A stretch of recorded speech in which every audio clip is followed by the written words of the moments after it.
thup in no san zia Giêsu Christ sang pha nak ban chung in valai atum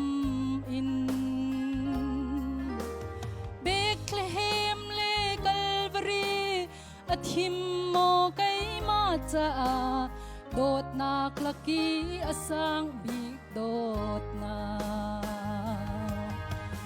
Giêsu Christ sang pha nak vil kay miswal cha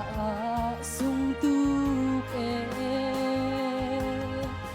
Chiu nak chungin mui nak chunga agat huay ran chunam agapit Rem hun naya ban chung ram nuam ling lu chin naya sui lu chin do te agapit tho chan lok so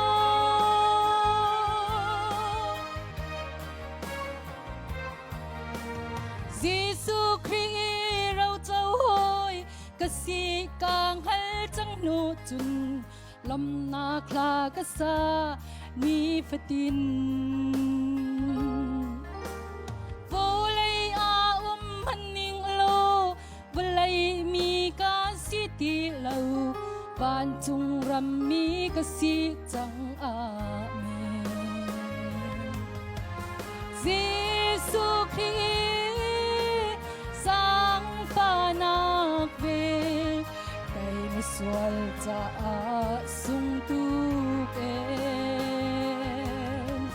mui nak chungin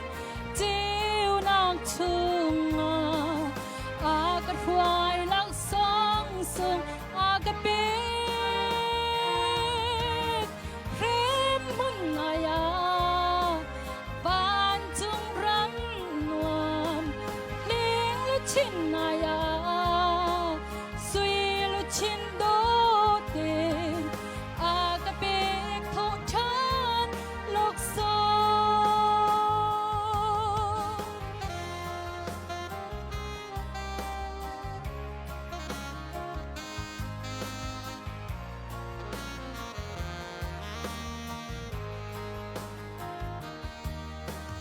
Achim zia thiam la man ning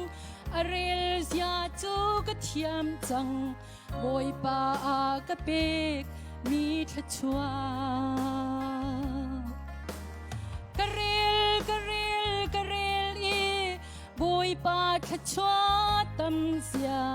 amak tuk ti in ka Giêsu Christ sang pha nak vil kay miswal cha sung tu e mui nak chungin chiu nak chunga agat huay lak song sung agapit Rem hun naya ban chung ram nuam ling lu chin naya sui lu chin do ten agapit tho chan lok song agapit tho chan lok song agapit tho chan lok song